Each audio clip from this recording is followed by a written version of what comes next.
인터넷 방송 5513 레드 하트 수트. 주기도문 강해 57 하티마테이팍님 6장 9절 13절 레드 하트 수트. Mission track Mexico Red Heart Suit. 구경평 하트. Rev DRTHD.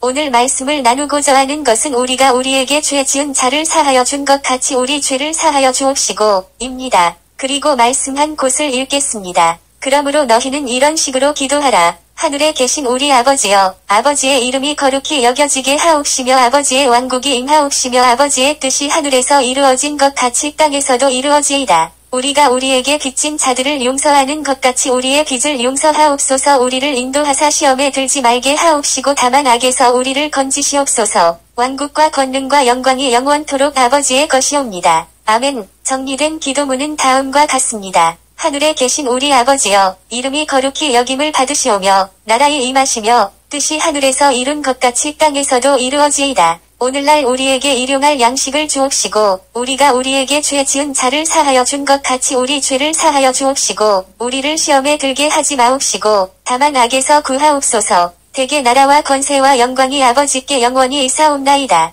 아멘. 마태복음 6장 9절에서 13절. 오늘 말씀을 역설적으로 말을 한다면 우리가 우리에게 죄 지은 자를 사하여 주지 아니하면 우리의 죄를 사하지 마옵소서 라고 들려지는 말씀입니다. 정말 놀라운 말씀입니다. 육신을 위한 일용할 양식을 구하는 것도 중요하고 필요합니다. 그러나 신자로서 육신보다 영적인 요구가 더 중요한 것입니다. 악에서 구하여 달라는 기도는 미래에 관한 기도입니다. 죄를 사하여 주옵소서는 과거에 관한 기도입니다. 모든 신자는 과거의 죄과를 용서받고자 하는 마음이 있는 것입니다. 죄를 용서하여 달라는 기도는 모든 기도의 준비 기도입니다. 또한 신앙생활의 기초입니다. 우리 성경에는 모두 죄라고 하였지만 원문에는 마태는 부채로 기록하고 있습니다. 누가복음에는 죄라고 되어 있습니다. 이것을 볼 때 하나님을 향한 인간의 의무를 다하지 못한 것이 곧 하나님께 부채로 남게 됩니다. 이것은 죄가 되는 것입니다. 사람들도 부채를 갚지 못하면 그것이 죄의식에서 살게 됩니다.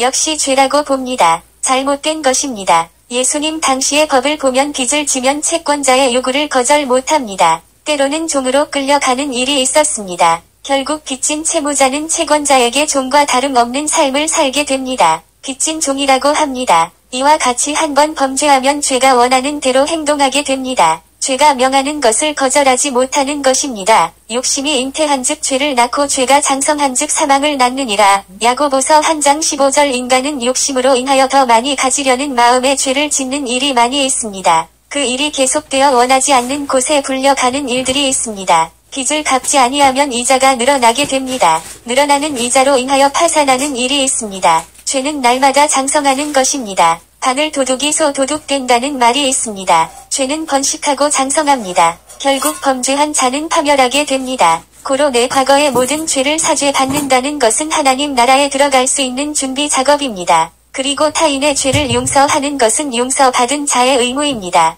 용서를 구하지 않는 자는 그 잘못은 그대로 남아있는 것입니다. 마태복음 18장 15절에서 19절은 범법하는 형제를 대하는 방법을 말씀하고 있습니다. 그 말씀을 보겠습니다. 또한 만일 내 형제가 내게 범법하거든 가서 너와 그만 따로 있을 때에 그의 허물을 그에게 일러주라. 만일 그가 내 말을 들으면 내가 내 형제를 얻었느니라. 그러나 만일 그가 내 말을 들으려 하지 아니하거든 너와 함께 한두 사람을 데리고 가서 두세 증인의 입으로 모든 말을 확증하라. 만일 그가 그들의 말 듣기를 무시하거든 교회에 그것을 말하되 그가 교회의 말 듣기를 무시하거든 너는 그를 이교도나 세리같이 여기라. 진실로 내가 너희에게 이르노니 무엇이든지 너희가 땅에서 묶으면 그것이 하늘에서 묶일 것이요 무엇이든지 너희가 땅에서 풀면 그것이 하늘에서 풀리리라. 내가 다시 너희에게 이르노니 너희 중에 두 사람이 자기들이 구할 어떤 것에 대하여 땅에서 한 마음이 되면 하늘에 계신 내 아버지께서 그들을 위해 그것을 행하시리라. 마태복음 18장 15절에서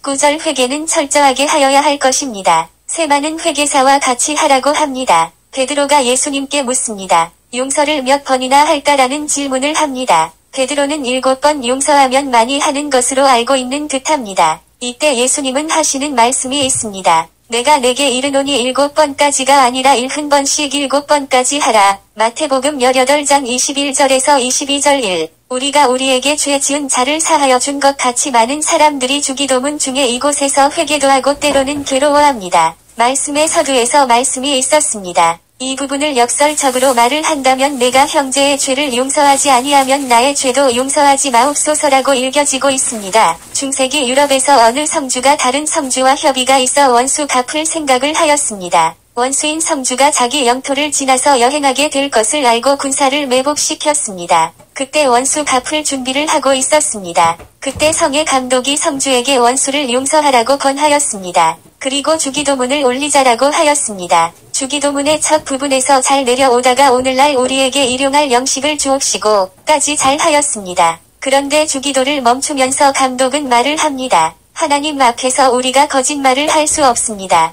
그러니 먼저 형제를 용서하고 난 뒤에 주기도를 계속하겠습니다. 그러지 않으면 주기도를 하지 않겠습니다. 먼저 형제를 용서해 주십시오. 이때 성주는 자기가 하나님 앞에서 보다 더 큰 죄 용서함을 받은 것을 알고 원수를 용서하게 되었습니다. 그리고 주기도를 계속하여 마치었습니다. 이미 우리는 하나님으로부터 죄 용서함을 먼저 받았습니다. 내 형제를 용서해야 합니다. 2. 우리 죄를 사하여 주옵시고 인간의 최고 기쁨은 죄 사함을 받는 은혜입니다. 이것 이외의 것들은 모두 극소수입니다. 하나님 앞에서 빚진 자가 탕감받지 않고 하나님과 사람 사이에 이루어지는 관계가 정상일 수 없습니다. 하나님과 바른 관계를 가지려면 일용할 양식도 구하지 않습니다. 시험에 빠지지 않기를 간구하는 것도 헛된 것입니다. 예수님이나 침례 요한이 외친 메시지는 회개하라 천국이 가까이 왔다는 것입니다. 회개하는 일이 먼저입니다. 그리고 용서받은 자로서 형제를 용서해야 합니다. 하나님의 사랑을 알 수 있는 비결은 형제를 용서하는 사람이 되면 하나님의 사랑을 알게 됩니다. 나는 오늘 이것을 준비하면서 형제를 용서하지 못하였던 일들이 있었습니다. 이젠 형제를 용서해주고 용서하는 내가 되리라고 다시 한 번 더 다짐해 봅니다. 샬롬 감사합니다. 인터넷 방송 553 레드 하트 수트 주 기도문 강해